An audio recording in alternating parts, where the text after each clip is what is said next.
Hello everyone and welcome back to another book review. Today I am going to be reviewing Arbitrary Lines, How Zoning Broke the American City and How to Fix It by Nolan Gray. So this is a thin book. It is under 200 pages if you take the note section out at the end, and it is, as described in the subtitle, a book on zoning laws. I promise I am a fun person despite reading books on parking and zoning. Maybe I'm not a fun person, I don't know.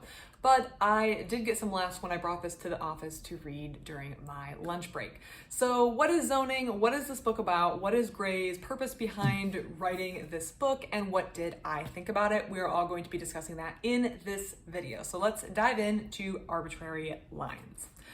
First, I want to explain why I picked this book up. I have a long-standing interest in what makes a city good, or a good place to live, or an enjoyable place to live.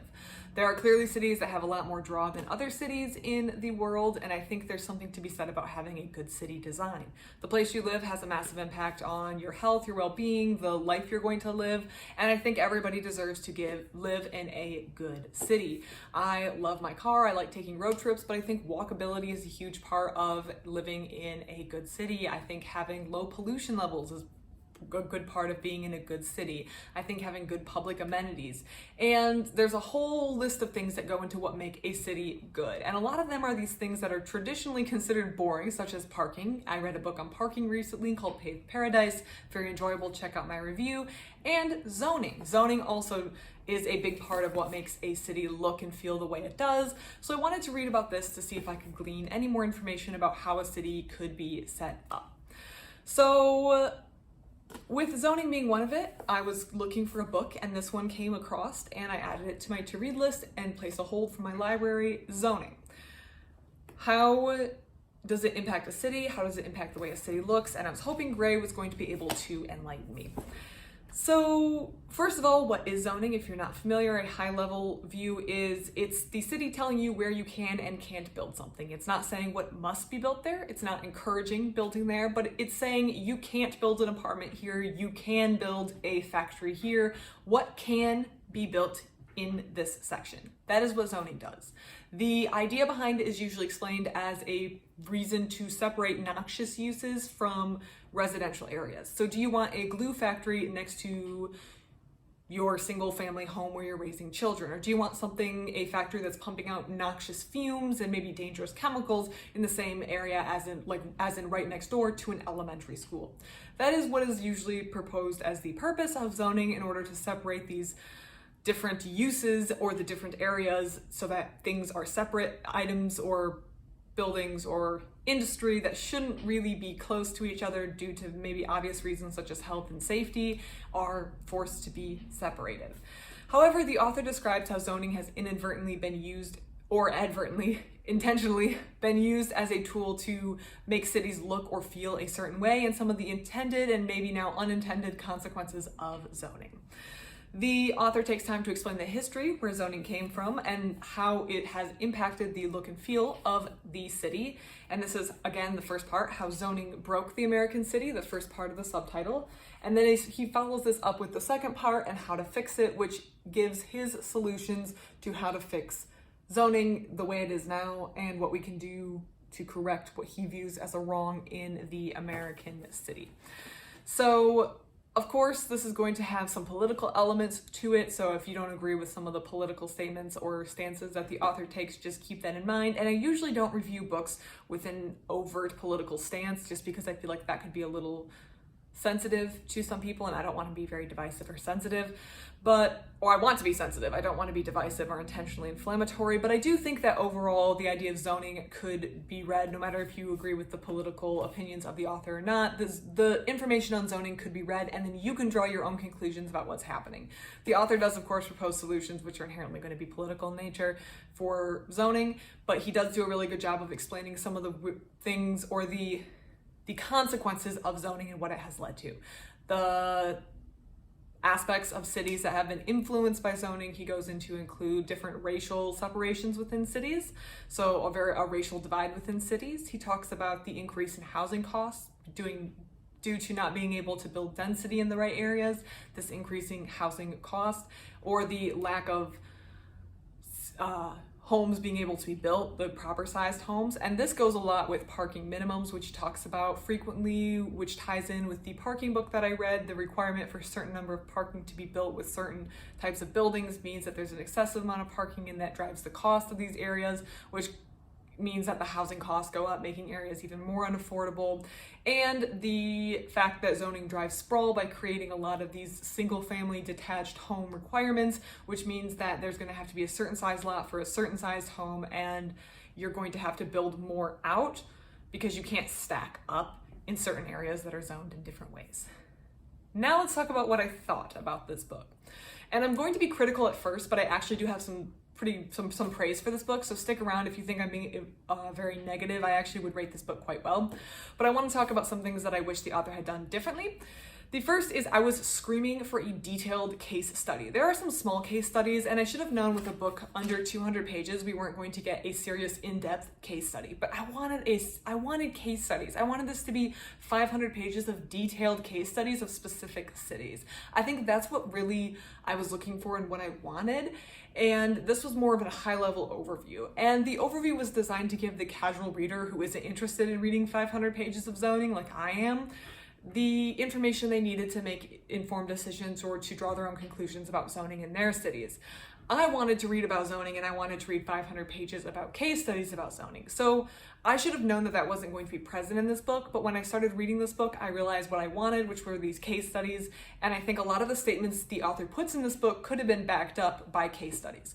I don't want to say that the author made stuff up, because I'm sure he does have sources. He has a whole extensive section of notes in the back where he can cite his sources, but I wanted more inline backup or inline citation or case studies that backed up what the author said. Again, not saying the author isn't correct in what he's saying, but I think having that information in text or in line would have been a stronger push. It would have made the book longer and maybe turned off a prospective audience, which I'm going to talk about later, but I think I personally would have preferred that. And that's just my personal taste. The inline case studies would have made the book would have made some of the arguments stronger and the book better and more enjoyable. Again, the political solutions, take it, leave it. You're allowed to make your own decisions on how you want to run this, but it's a city, we're talking about government, there's going to have to be political discussions, and the author does promise solutions on how to fix it, so you are going to be getting his personal political opinions with regard to zoning, so leave that, take it, do what you want with it. The third thing that I found really annoying in this book is the slight bias for very, very large cities. And the author does correct course about 3/4 of the way through this book by explaining that people have a variety of reasons for living where they live, and it doesn't just come down to cost of living. But there is a vague snobbish attitude at certain parts of this book, and I don't know if the author intended to do this, as though first of all, not everyone wants to live in a coastal city. Not everyone, and I'm going to say US, this book does say American City, so I'm just focusing on the US. Not everyone wants to live in California or New York City. Those are not the two places in the US people want to live. And he does make a point that maybe there are people who would want to live there, but housing costs, which has been driven by in his opinion, by zoning and incorrect zoning, has prevented these people from moving to these cities. And those people are not able to move where they want to go, which could be a fair point. But there's a subtle attitude that you aren't getting the most out of your life if you aren't living in one of these very, very large cities, if you aren't living in a big tech-focused city. And it's not just housing costs or my personal career-focused productivity that drive the locations where I live. Maybe I want to live close to family. Maybe I want to live in a place that has a certain type of temperature or season. Maybe I don't like living in a city. Maybe I like to do something else. Maybe I'm a farmer and I need to live on land so I can farm so I can do my career.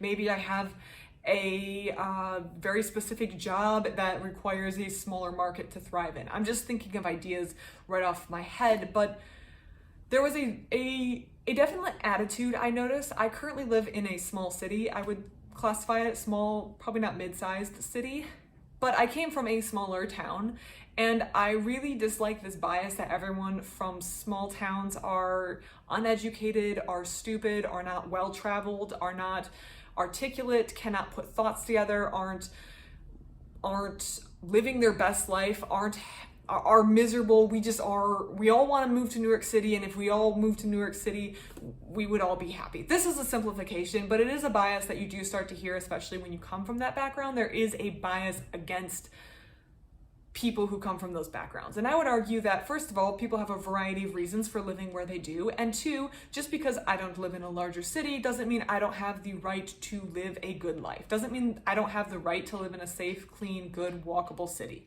And I do think there is maybe something to be said about, okay, if we're going to correct zoning, if we do it in a bigger city, we can impact 1 million people as opposed to a small town and impact 25,000 people. Maybe there's that argument, which I could see, but the author didn't make that argument. It was the slight bias I noticed throughout this book that we would all feel better if we moved to a large city, and we're all not being productive with our careers if we didn't move to a large city, and what are we all doing living in small towns? Oh, it's because we can't afford housing. That's not why people choose to live in a small town, or for some it may be, but for a lot of people they have their own reasons for living where they want to live, and I did find that bias to be very noticeable throughout this book. But now, after I've kind of torn the author to shreds, I do want to give props because I have not searched extensively, but this is a book that seems to be getting a little bit of traction, as in I've seen it in other places, and I noticed my library was displaying this in a display at the library about zoning, and zoning is a very niche, specific, technical, not very attractive topic. The fact that the author made zoning interesting and has reach and traction, this isn't just an industry niche book, is, in my opinion, worthy of praise. Even though maybe I have some problems with some biases I felt like the author had throughout this book, or I would have liked more case studies or more inline citations of exactly what he was talking about, I think the author did an important thing in getting the ball rolling. The author started this conversation that I don't know who else is having, and I really appreciate the author for doing that. I think that this book could open the door for more books in the future to come out about zoning and kind of discuss these topics, and that's an important first step. Getting a book like this out there is an important first step. Again, I haven't done extensive research on books on zoning, but I've seen not a ton of hype, but I've seen other people talk about this book. This isn't just a niche book I dug out of the storage archives at my library. This was being displayed. People are checking it out. I've seen other people review it and talk about this book. So I think the fact that this author put this book out there and is getting as much traction as it is outside of the very niche zoning committee board member book club is a very, very important first start. I also think that I don't even care about okay, that sounds very cruel.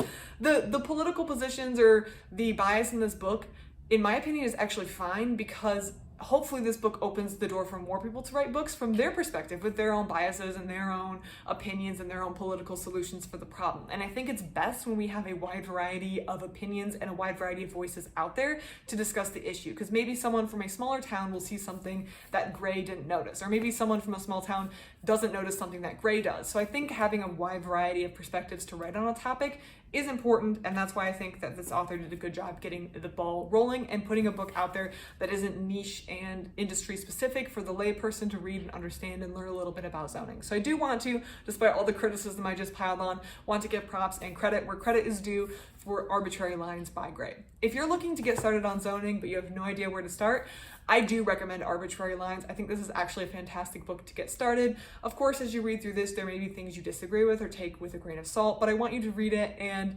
consider what information you like and don't like in it. And I also want you to let me know, if you read this book, what you thought about it. Please leave those thoughts in the comment section down below. Otherwise, thank you so much for watching, and I hope you have a great rest of your day.